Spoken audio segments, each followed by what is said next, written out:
Om Shirdi Sai Ram. Chapter 24 from the Shirdi Sai Satcharita. Preliminary. Unless we surrender our ego to the feet of our Sadguru, we will not succeed in our undertaking. If we become egoless, then our success is assured. By worshipping Sai Baba, we attain both the objects, worldly and spiritual, and are fixed in our true nature and get peace and happiness. Therefore, those who want to accomplish or gain their welfare should respectfully hear Sai Baba's Leelas or stories and meditate on them. If they do this, they will easily attain the object of their life and get bliss. Generally, all people like wit and humor, but they do not like that jokes should be cut at their expense. But Baba's method was peculiar. When it was accompanied with good gestures, it was very interesting and instructive, and the people therefore did not mind, even if they were held up to the ridicule. Hemad Pant gives his own instance below. Chana Leela. In Shirdi, a special bazaar was held every Sunday, and people from the neighbouring villages came there, erected booths and stalls in the open street, and sold their wares and commodities. Every noon the masjid was crowded, but on Sunday it was crowded to suffocation. On one such Sunday, Hemad Pant sat in front of Baba, shampooing his legs and muttering God's name. Shama was on Baba's left, Vaman Rao to his right. Shriman Bhuti and Kaka Sahib Dikshit and others were also present there. Then Shama laughed and said to Anna Sahib, "See that some grains seem to have stuck to the sleeve of your coat." So saying, he touched the sleeve and found that there were some grains. Hemad Pant straightened his left forearm to see what the matter was, and to the surprise of all, some grains of gram came rolling down and were picked up by the people who were sitting there. The incident furnished a subject matter for joke. Everybody present began to wonder and said something or the other as to how the grains found their way into the sleeve of the coat and lodged there so long. Hemad Pant also could not guess. When nobody could give any satisfactory explanation in this matter, and everybody was wondering about this mystery, Baba said as follows: "This fellow, Anna Sahib, has got the bad habit of eating alone. Today is a bazaar day and he came here chewing grams. I know his habit, and these grams are a proof of it. What wonder is there in this matter?" Hemad Pant said, "Baba, I never know of eating things alone. Then why do you shoulder this bad habit on me? I have never yet seen Shirdi Bazaar. I never went to the bazaar today. Then how could I buy grams and how could I eat them if I had not bought them? I never eat anything unless I share it with others present around me at the time of my meals." Baba says, "It's true that you give it to the persons present, but if none be nearby, what could you or I do? But do you remember me before eating? Am I not always with you? Then do you offer me anything before you eat?" Moral: let us mark and note carefully what Baba has taught us by this incident. He has advised us that before the senses, mind and intellect enjoy their objects, first he should be remembered, and if this be done, it is in a way by making an offering to him. The senses, etc., can never remain without their objects, but if those objects are first offered to the Guru, the attachment for them will naturally vanish. In this way, all the vrittis, subtle thoughts regarding desire, anger, avarice, etc., should first be offered and directed to the Guru. And if this practice be followed, the Lord will help you in eradicating all the vrittis. When before enjoyment of the objects you think that Baba is present, the question whether the object is fit to be enjoyed or not will at once arise. Then the object that is not fit to be enjoyed will be shunned, and in this way our vicious habits or vices will disappear, and our character will improve. Then love for the Guru will grow and pure knowledge will sprout up. When this knowledge grows, the bondage of body consciousness, we are the body, will snap, and our intellect will be merged in spirit consciousness, that is, we are the spirit. Then we shall get bliss and contentment. There is no difference between Guru and God. He who sees any difference in them finds God nowhere. So leaving aside all ideas of difference, we should regard Guru and God as one. And if we serve our Guru as stated above, God will be certainly pleased, and by purifying our minds will give us self-realization. To put the matter in a nutshell, we should not enjoy any object with our senses etc. without first remembering our Guru. When the mind is trained in this way, we will be always reminded of Baba, and our meditation on Baba will grow apace. The Sagun form of Baba will ever be before our eyes, and then devotion, non-attachment and salvation will all be ours. When Baba's form is thus fixed before our mental vision, we forget hunger, thirst and the sansar world. The consciousness of worldly pleasures will disappear, and our mind shall attain peace and happiness. Sudama's story. When the above story was being narrated, Hemad Pant was reminded of a similar story of Sudama which illustrates the same principle, and therefore it is given here. Sri Krishna and his elder brother Balram were living with a course student named Sudama in the ashram of their guru Sandipani. Once Krishna and Balram were sent to the forest for bringing fuel.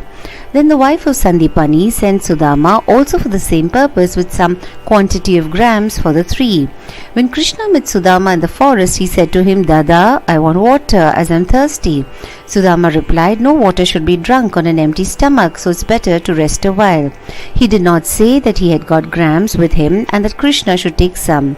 As Krishna was tired, he lay down for rest on the lap of Sudama and was soon snoring. On seeing this, Sudama took out the grams and began to eat. Then Krishna suddenly asked him, "Dada, what are you eating? What is this chitter-chatter sound?"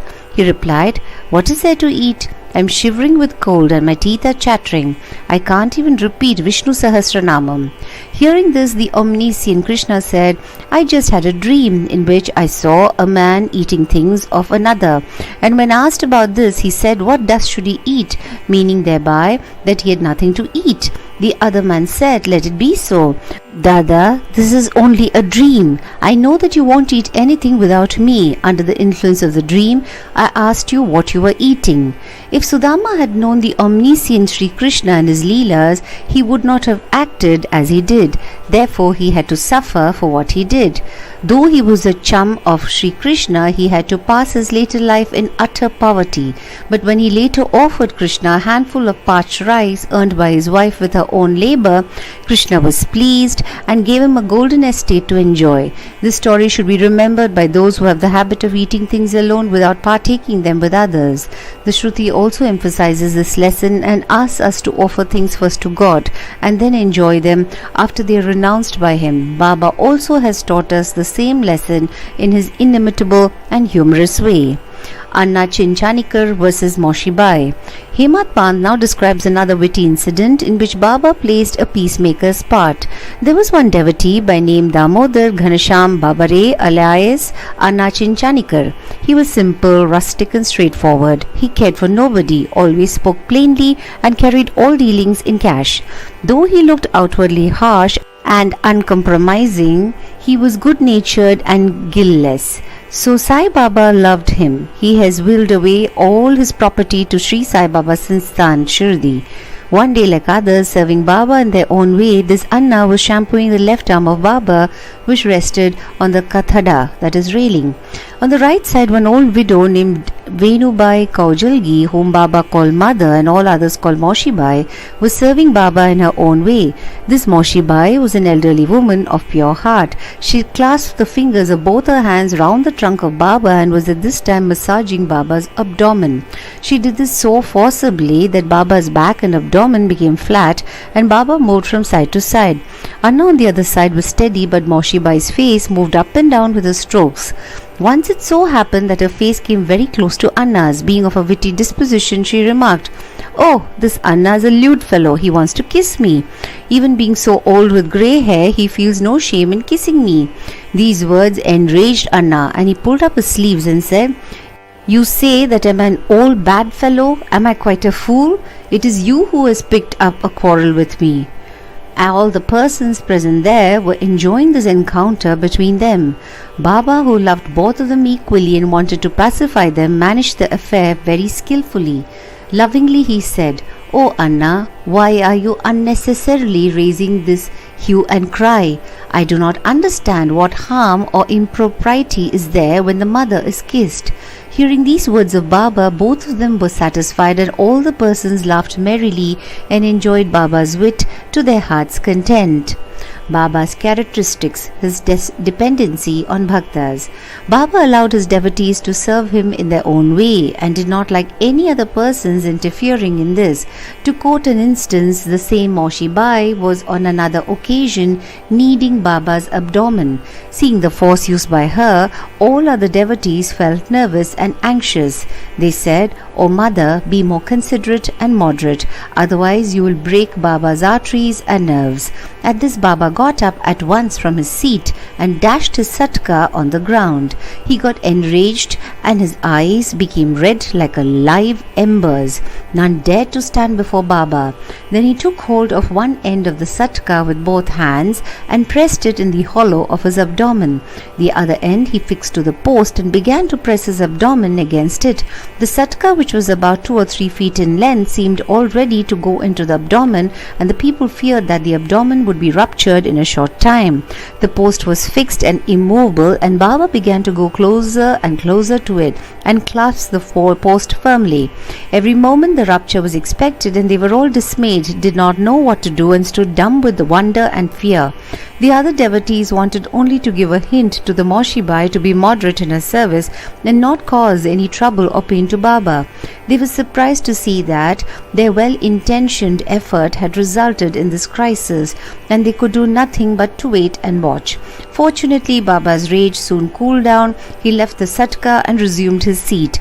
From this time onward, the devotees took to the lesson that they should not meddle with anybody but allow him to serve Baba as he chooses, as he was capable to gauge the merits and worth of the service rendered unto him. Bow to Shri Sai, peace be to all. Samastha Lokah Sukhino Bhavantu. Samastha Lokah Sukhino Bhavantu. Samastha Lokah Sukhino Bhavantu. Om Shanti Shanti Shanti.